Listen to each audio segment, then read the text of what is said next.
Dengan kehadiran Paus Leo ke-14 yang lahir di Chicago, Illinois, Amerika Serikat dan menghabiskan masa pelayanannya di Peru, bagaimana wajah gereja Katolik ke depannya? Saya akan berbincang dengan staf Dikasterium untuk Dialog Lintas Agama Tahta Suci Vatikan, Romo Markus Solo Kewuta, yang saat ini berada di Vatikan, dan pengamat hubungan internasional dari Universitas Padjadjaran Bandung, Teguh Reza Syah. Halo, selamat malam waktu Indonesia, Romo dan juga Pak Reza.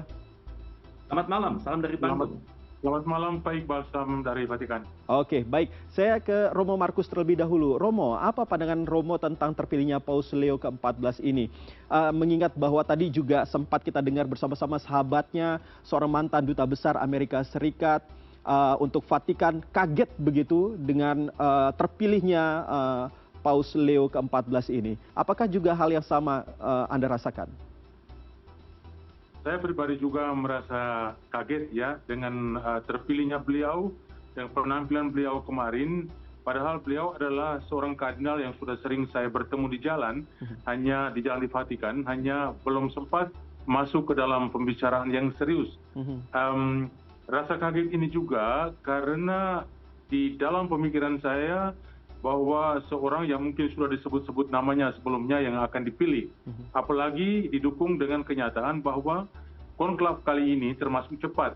Dan biasanya termasuk orang-orang yang selalu dinominasi yang akan dipilih menjadi paus. Ternyata kenyataannya berbeda. Oleh karena itu saya sendiri juga merasa kaget sebenarnya.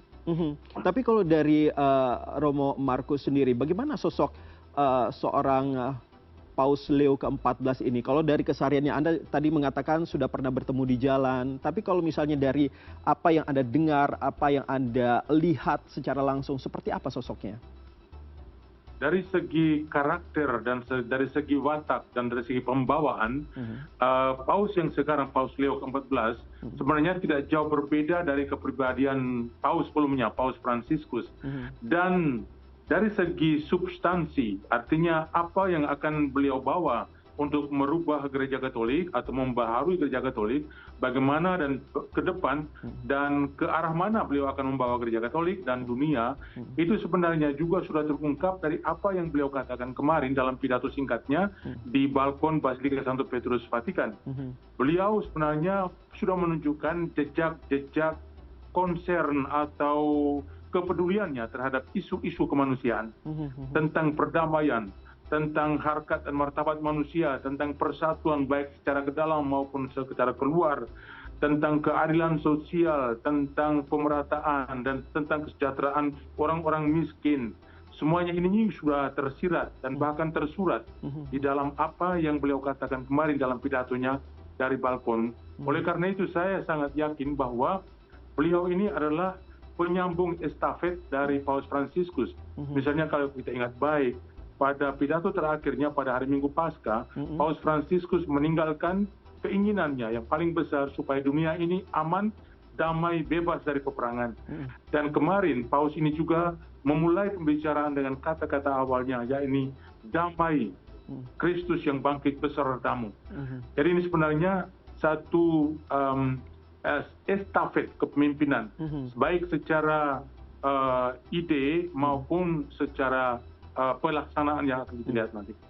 Tapi memang kalau misalnya memang diketahui sejalan dengan Paus Fransiskus, apakah memang ada yang Anda ketahui mungkin ada pakem-pakem yang berbeda atau mungkin ada aturan-aturan yang berbeda dari sosok seorang Paus Leo ke-14 ini? Beliau masih di awal jabatannya sebagai paus, belum banyak yang bisa kita lihat. Oleh karena itu sebenarnya agak sulit untuk berbicara tentang perbedaan-perbedaan yang menyolok, yang mendasar, karena Paus Fransiskus sudah menjalankan masa kepausannya selama 12 tahun, dan dalam perjalanan waktu kita baru mengenal beliau secara komplit, baik melalui apa yang ia pikirkan, dan juga termasuk apa yang beliau lakukan. Paus yang sekarang masih di awal pontifikat atau kepausannya, tetapi dari apa yang kita pelajari, apa yang kita lihat, baik dari segi pembawaan, kepribadian, maupun misi yang akan beliau lakukan, itu merupakan sesuatu yang kurang lebih sama dengan apa yang Paus Fransiskus lakukan dulu. Artinya mereka tidak berseberangan minimal, mereka akan melanjutkan perjuangan untuk kemanusiaan.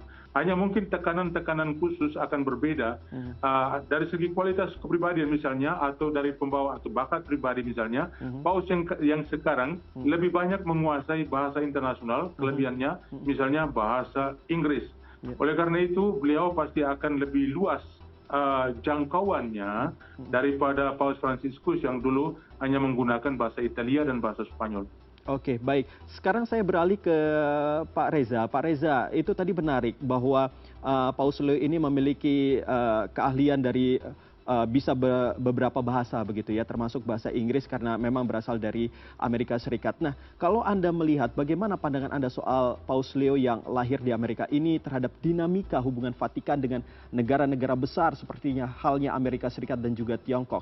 Apakah memang berpotensi mengubah cara Vatikan untuk memposisikan begitu ya dalam isu persaingan antar kedua negara tersebut?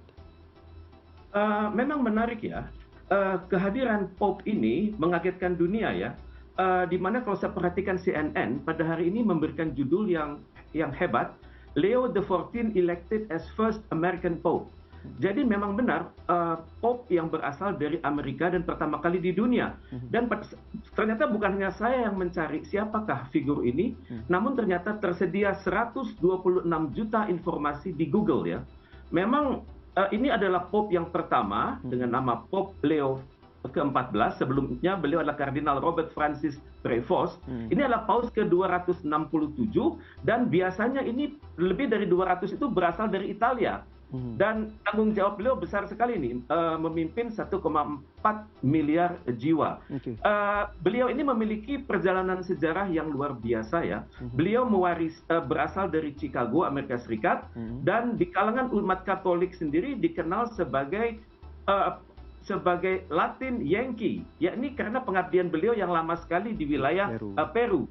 Dan diperkirakan betul beliau akan melanjutkan reformasi yang dibangun saat kepausan sebelumnya ya. Dan Trump sendiri juga sangat terkejut. Presiden Trump menggunakan kata kunci historic selection, a great honor for the country. Artinya adalah keterpilihan yang bersejarah dan kemuliaan bagi Amerika Serikat sendiri. Dan karena itu Trump ingin segera bertemu dengan Pope Leo ke-14 ini. Dan saya pikir dengan kemampuan bahasa yang luar biasa, saya pikir beliau bisa menjembatani ya, bukan hanya dialog-dialog antar iman dari seluruh dunia, tapi juga beliau akan sangat berperan dalam pembangunan internal gereja Katolik itu sendiri yang jumlahnya 1,4 miliar dan juga bisa dapat diandalkan sebagai penengah untuk menjembatani hubungan antara Amerika Serikat dan Republik Rakyat Cina yang saat ini belum mesra. Jadi kalau misalnya banyak kata-kata kunci yang mengagetkan dari Donald Trump, dan semoga Pope ini bisa menenangkan Trump bahwa ke depan ini urusannya bukan hanya persaingan tapi cooperation and competition. Jadi ada kompetisi tapi juga ada kerjasama. Dengan kemampuan bahasanya yang luar biasa, dunia tentunya berharap Pope ini akan menjadi penyejuk dari berbagai krisis yang ada di dunia saat ini. Karena beliau mewarisi krisis yang luar biasa di dunia. Konflik Timur Tengah belum selesai, konflik di Eropa Timur juga sedang berjalan, dan pada saat yang sama minggu-minggu ini berbarengan juga terjadi konflik antara India dan Pakistan. Semoga beliau dapat memberikan energi yang terbaik bagi perdamaian di dunia. Oke, Pak Reza, tetapi kalau saya tidak salah, ini untuk Paus Leo ke-14 ini sebelumnya pernah diketahui sempat mengkritisi pemerintahan dari Donald Trump begitu. Apakah ini artinya bahwa ada kemungkinan bahwa akan adanya bisa dikatakan sebagai sesuatu yang membuat tidak harmonisnya antar keduanya, atau justru sebaliknya? Saya pikir setelah beliau menjadi seorang Pope ya, tentunya bahasa beliau akan dapat dimengerti dengan lebih baik oleh dunia. Karena seringkali dunia ini, terutama sekali media massa barat itu selalu memelintir apapun kata-kata dari seorang tokoh yang patut diduga sedikit berseberangan dengan Donald Trump. Tapi kalau saya mencoba merunut kehidupan kehidupan beliau, itu saya mencoba melacak apa kata mitra-mitra beliau di masa lalu. Dan terkesan bahwa beliau adalah orang yang berbeda dari apa yang dikatakan oleh media massa. Misalnya Father Mark Francis, yang satu seminari dengan Pope Leo tahun 1970-an silam, memandang Pope Leo sebagai insan yang tidak senang menonjolkan diri, insan yang serius, insan yang fokus dan dapat diandalkan. Sementara mitranya yang lain yang kuliah sama-sama di Villanova, yakni Father John Leyden, itu mengatakan Pope ini sebagai insan yang cara berpikirnya khas sekali, sehingga tidak dapat disebut sebagai paus yang insan Amerika, tapi juga namun paus yang kebetulan terlahir di Amerika Serikat.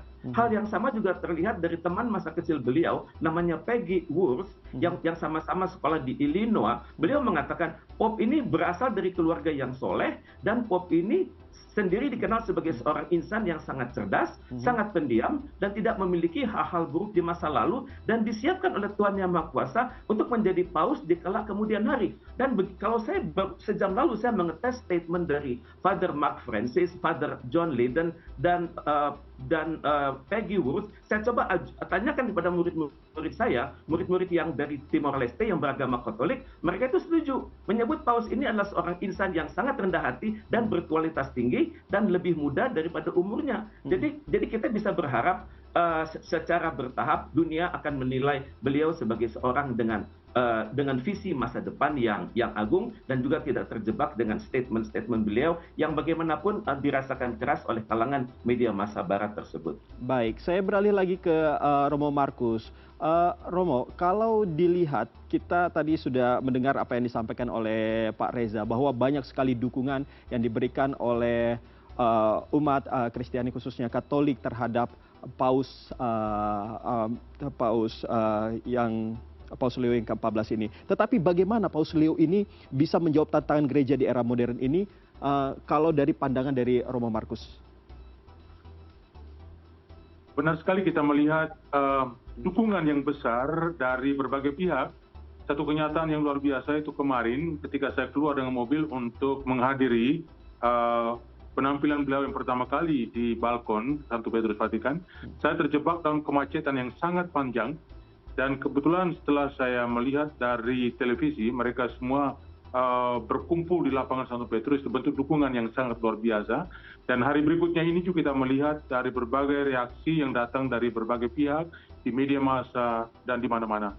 Ini sesuatu yang sangat positif, ya. Tetapi dari pengalaman kita di Vatikan dan juga dalam Gereja Katolik, kita sekalipun demikian harus tetap berhati-hati.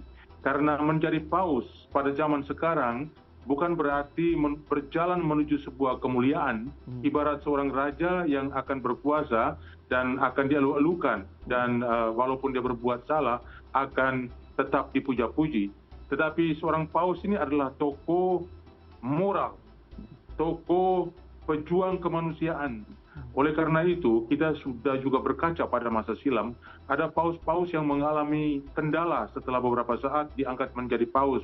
Bukan karena kesalahan sendiri, tetapi karena banyak hal itu tidak dirasakan menjawabi ekspektasi umat. Karena ekspektasi umat pada awalnya nampak terlalu tinggi, tetapi kemudian mereka mengalami kesulitan karena mereka tidak mendapatkan apa yang mereka harapkan. Lalu mereka pelan-pelan meninggalkan paus dan paus merasa sendirian. Contoh yang paling konkret adalah Paus Benediktus ke-16. Tetapi dengan Paus Leo ke-14 ini saya melihat ada tanda-tanda yang sangat positif dan memberanikan. Yang pertama oleh karena kualitas kepribadiannya. Kita melihat juga contoh yang besar pada Paus Fransiskus dengan semangat kerendahan hatinya yang sangat konsekuen. Dengan sikap ini saja dia sudah bisa merangkul dunia. Dan saya lihat pada Paus yang sekarang dengan jiwanya yang sederhana, yang terbuka, yang moderat, dan bersedia untuk membela kebenaran. Dan semuanya ini tentu akan juga berpotensi bisa merangkul dunia, dan dukungan ini akan tetap ada. Dan tentu saja kita yakin bahwa seorang paus itu dipilih oleh manusia, tetapi dengan perantaraan Roh Kudus, dengan pengantaraan kekuasaan ilahi. Apa yang diberi oleh Tuhan pasti yang terbaik. Baik, saya ke Pak Reza lagi. Pak Reza, kita tahu tadi di awal juga banyak yang mengatakan bahwa banyak yang kaget begitu dengan terpilihnya Paus Leo ke-14 ini sebagai Paus. Lalu apakah pemilihan Paus dari Amerika ini menandakan pergeseran kekuatan simbolik dalam gereja Katolik dari Eropa ke benua Amerika? Saya mencoba melihatnya dari perspektif hubungan internasional ya. Beliau ini terpilih secara sangat demokratis ya. Tadi Pak Romo sudah dengan tegas mengatakan tentunya ada campur tangan ilahiyah ya. Jadi beliau ini bersinergi dengan mereka yang tidak terpilih menjadi paus. Misalnya Uskup Agung Bologna itu Kardinal Matteo Zuppi, kemudian Menteri Luar Negeri Vatikan sendiri Kardinal Pietro Parolin, kemudian mantan Uskup Agung Filipina Kardinal Luis Antonio Gokin Tagle, dan Kardinal Peter Kodwo Apiah Truxon. Jadi pada saat naik jenjang dari kardinal menjadi paus, tentunya kan di antara sesama kardinal tersebut ada saling pengertian kan, mana yang lebih pas. Dan tentunya mereka semua berpikir bahwa tantangan gereja ke depan itu sangat besar. Misalnya globalisasi yang berkembang dengan sangat cepat, dan indikatornya adalah meningkatnya teknologi secara luar biasa, dan banyaknya masyarakat yang mulai memandang norma Katolik secara sekuler kan.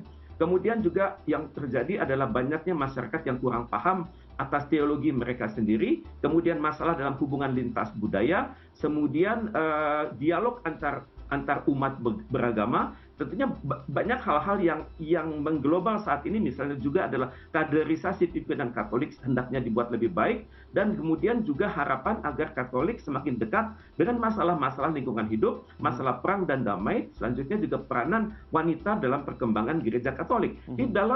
Pada saat para kardinal itu memandang masalah dunia ke depan, dan mereka akhirnya berpikir bahwa Kardinal Robert Francis Prevost ini adalah yang paling tepat untuk menjawab tantangan tersebut, dan kita doakan sama-sama agar beliau bisa berkontribusi terhadap kehidupan dunia yang lebih aman, damai, dan berkelanjutan. Amin. Baik, terima kasih Teguh Reza Syah dan juga Romo Markus sudah berbicara dengan kami. Semoga apa yang tadi diharapkan oleh Teguh Reza Syah dan juga Romo Markus bisa segera terwujud dan juga membuat dunia ini semakin damai, aman, dan tentram. Selamat malam. Selamat malam.